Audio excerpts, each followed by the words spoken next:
Sono Vianeo da Mestre.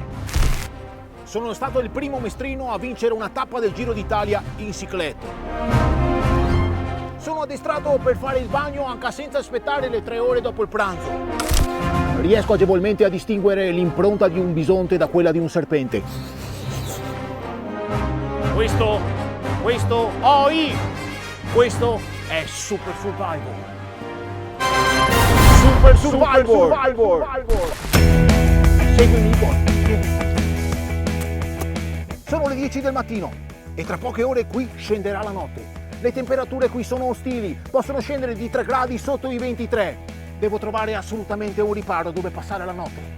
Potrei intrecciare delle vecchie ossa di gnu e farci una tenda, ma qui i gnu in Veneto sono difficili da trovare. Gnu.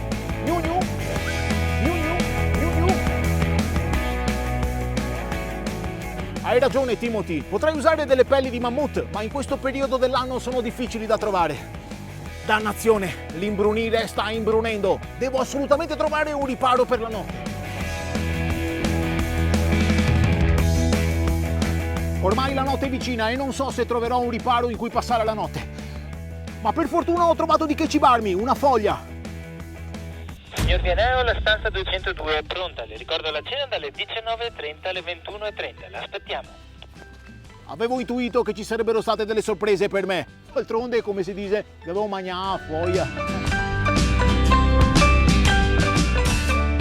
Anche l'avventura può essere comoda. Scopri il Parco Naturale Regionale delle Dolomiti d'Ampezzo. Escursioni incantevoli, laghi, rifugi, ghiacciai e molto altro ancora. Visita dolomitiparco.com.